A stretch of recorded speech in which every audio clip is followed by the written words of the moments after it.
definitions to the interpreter. We can use square root just as we can use any procedure. The square root program also illustrates that the simple procedural language we have introduced so far is sufficient for writing any purely numerical program that one would write in, say, C or Pascal.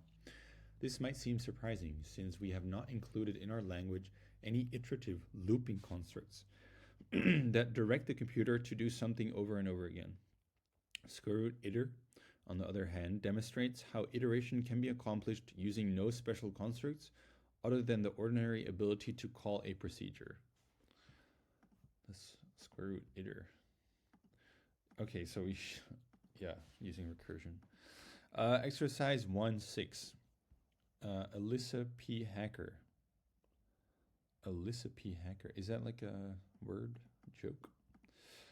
Doesn't see why if needs to be provided as a special form. Why can't I just define it as an ordinary procedure in terms of cons, she asks. Alyssa's friend, evaluator. Alyssa P. Hacker. Alyssa's friend, evaluator, claims this can indeed be done, and she defines a new version of if. Eva demonstrates the program for Alyssa. Delighted Alyssa uses new if to rewrite the square root program. What happens when Alyssa attempts to use this to compute square roots? Explain. Okay, so what I'm gonna guess without reading the code too much is that Alyssa, so the procedure is gonna get stuck in a loop somehow, right? But why? It's always gonna get stuck in a loop because it always is gonna evaluate the else clause. Because yeah, that's the reason. So square root iter is just always gonna recurse because it first evaluates the arguments and then it evaluates the then it applies it. So therefore it always gets stuck in the loop because it always evaluates this. Okay, let's try and write that up in a proper thing. Exercise 1.6 in org. Alyssa's program will always get stuck in an infinite loop because the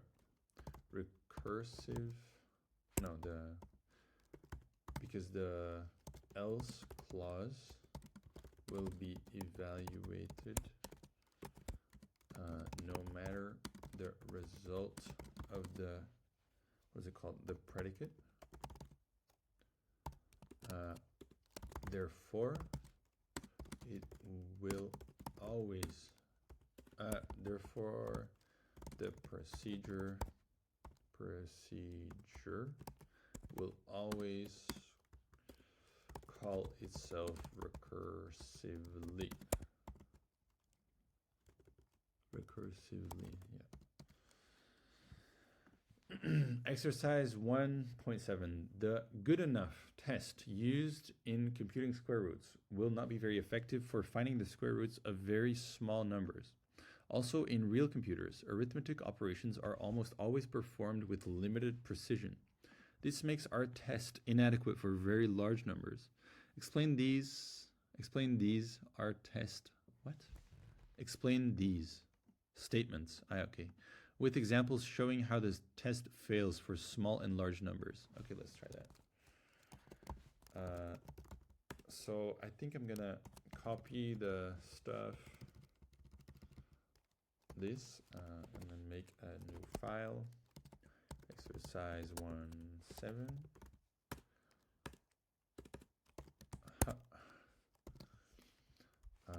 Then we kill this buffer, and then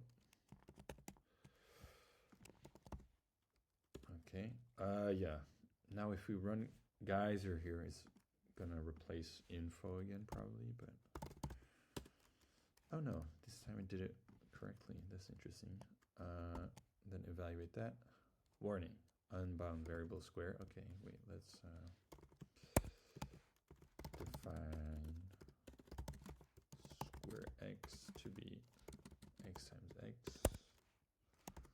Reevaluate it.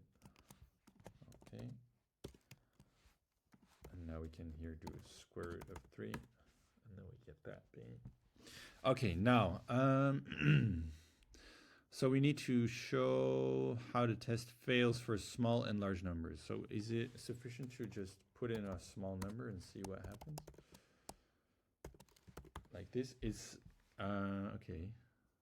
I think this is just gonna return itself, maybe. Good enough.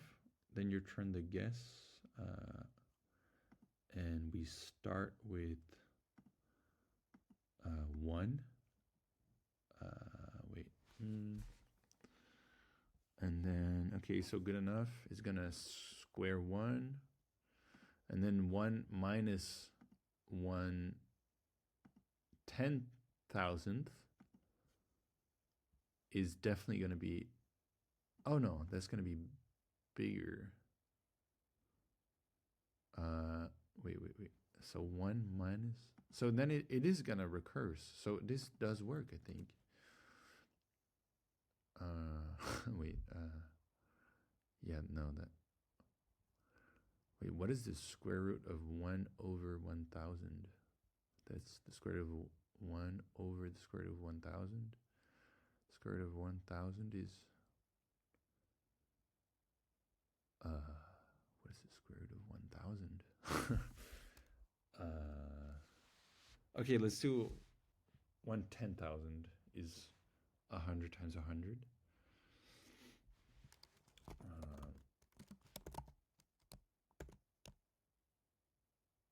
Oh, this is 1/10,000, right? 1 divided by 10,000. Oh, what? That's weird. Okay, let's grab Python. 1 divided by 10,000. Yeah, so that is, okay. So this should be, wait, the square root of 10,000 is 100. So the answer should be 1 over 100. What? So it was right. So I don't know. Maybe we need to try and make it even smaller, because it doesn't fail. Let's try maybe something like really small and make it 2 instead of that. Oh, but this is the real square root, probably. Yeah, okay, wait. Man, that was confusing. Let's try it with square root SICP. 0, and then we do 1/10,000 again. Let's try and predict what's going to happen. 1/10,000. It's going to start with, as guess 1. And then 1 times 1 is 1. Minus 1,000. It's going to be 9.999. Abs, okay, is smaller than 1/1000th, which is not the case, so it's going to recurse. So I really don't understand why this is not going to work. But okay, it doesn't. But it does iterate a couple times.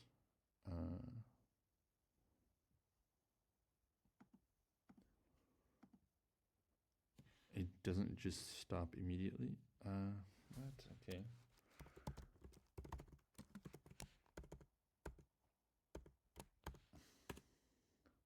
And then it gives us answer 100. So it is pretty good.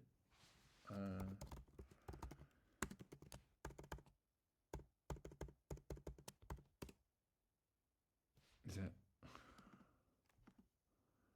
Man, this is a hard exercise. I don't really know what the answer is going to be. Do we need to import from math import square root?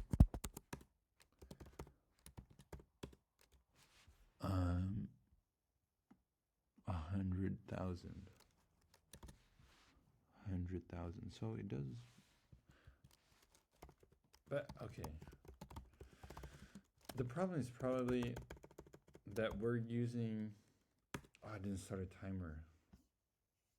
Okay.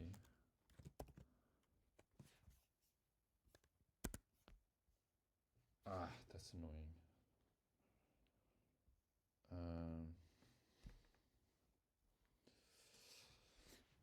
Okay, let's just do a few more. So I don't really know. This is too hard.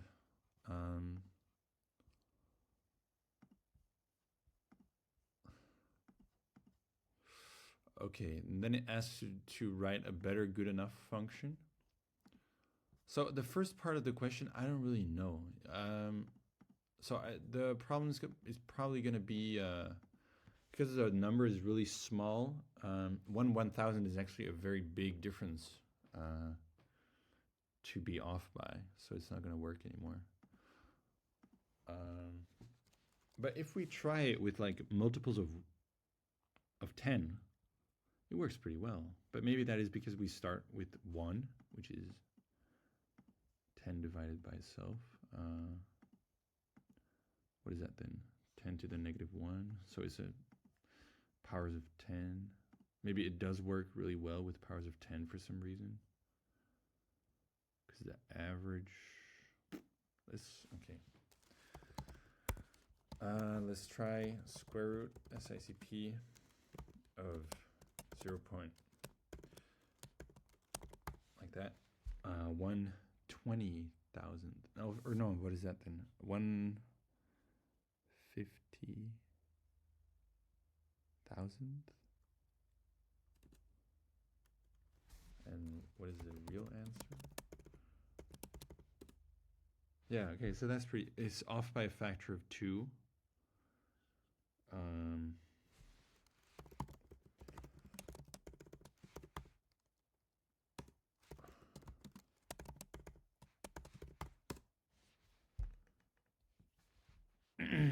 I don't really understand.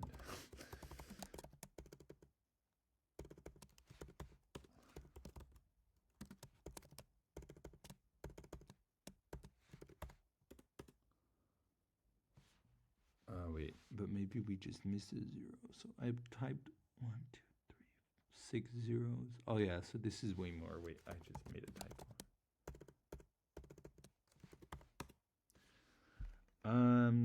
Okay, so here it is completely wrong. So that's maybe a good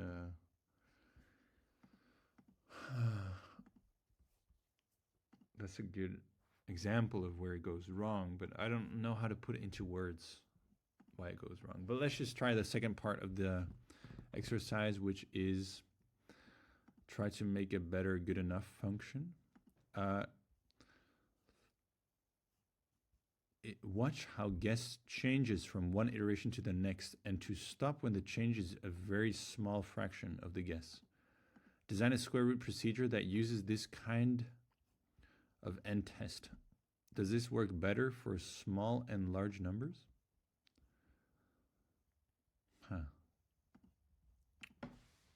Okay. So let's call this square root 1, and it uses square root iter. So let's call this square root iter 1. Good enough 1. And then square and improve and average are going to be the same, I think.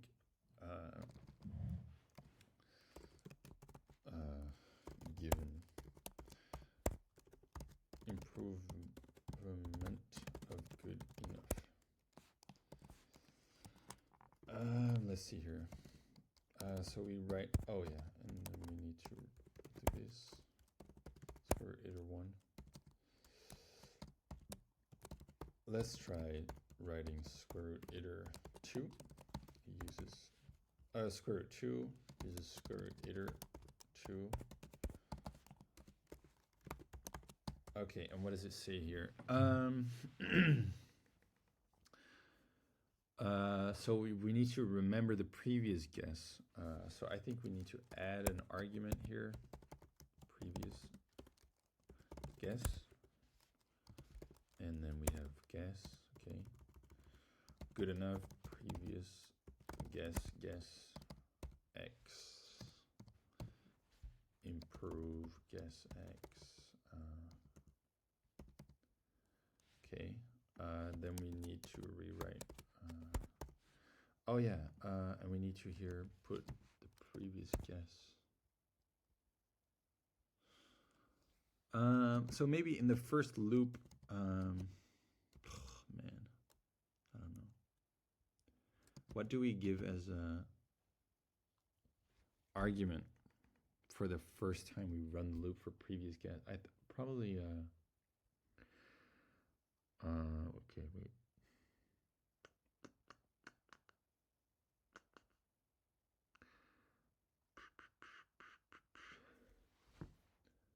Man, I don't know.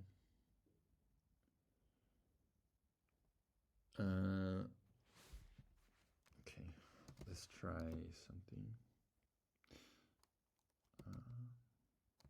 Why did I copy this? Okay, let's try just improving good enough.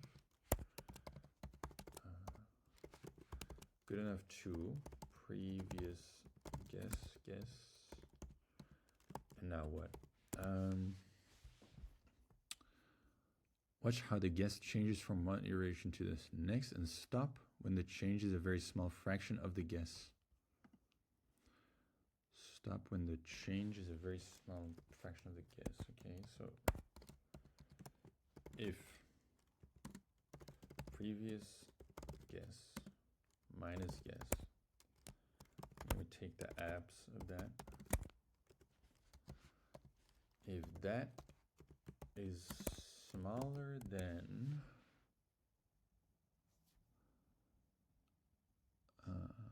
wait, very small fraction of the guess. So if this is smaller than small fraction, if this divided by guess is really small, I don't know if we should interpret fraction literally.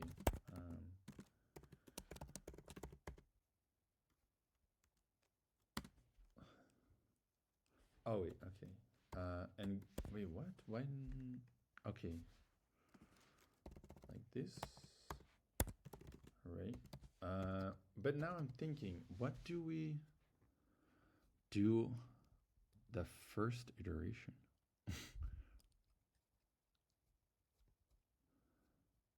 Okay. Maybe we can do a cond. Or oh yeah, wait, let's think here.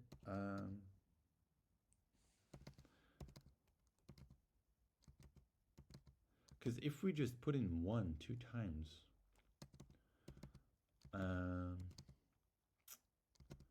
then the difference is 0, so it's just gonna stop. It's just always gonna run once and stop.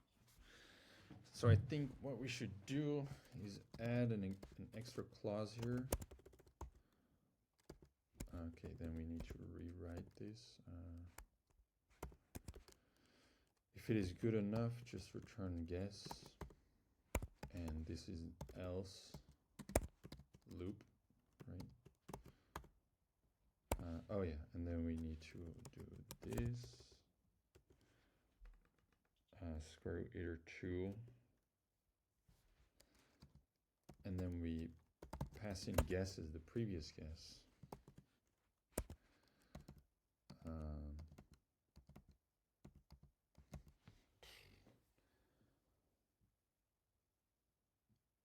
And the first time, okay, if previous guess, if the previous guess is equal to, and then we can put in some like magic number, or maybe we can just do if previous guess is what is it doing right now? Is false,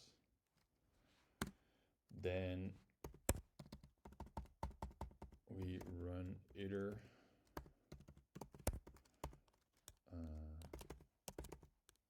oh my god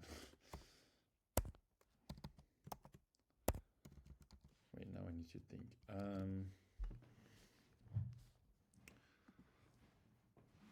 Yeah, maybe this is all right. And then square root 2 puts false as the previous.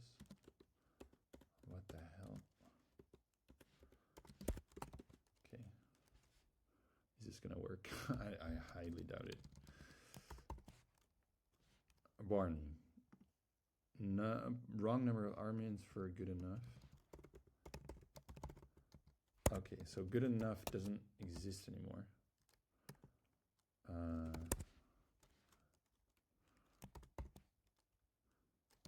Where do we say good enough? Okay, so here we need to say good enough to, oh, what? Okay, let's see here. So if we try square root 2 of that number,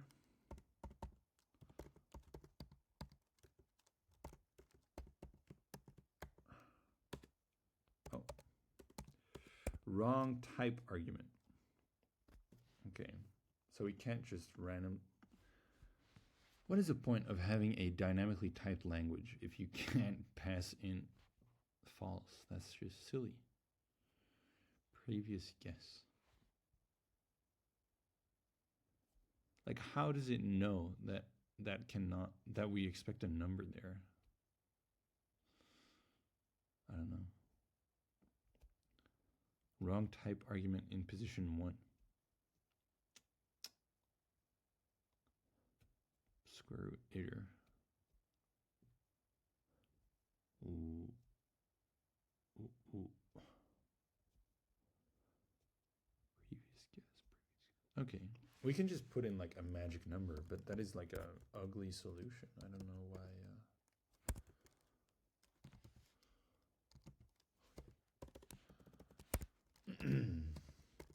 Or do I need to think about it harder? I mean, it's never going to be a negative number, right? Because we square it. Wait, because there was the result of a square root. Wait.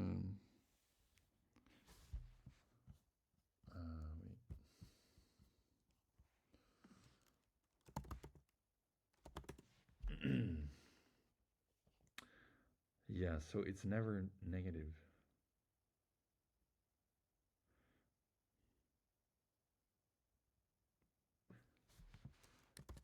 Right, so if we put in -1, I don't know. Okay, if it is -1, and then here we do this. Okay, let's retry. So, what is it doing? Square root 2, 0 point, and then we put in a bunch of 9s, and it gives that. How many zeros? 5 zeros. Oh, and then a 9. But if we do the first,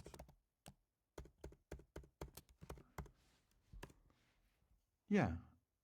Okay, so it seems like we finished the exercise. I'm quite happy with that. I mean, I didn't really do the first part of the exercise, but it's pretty good, I think.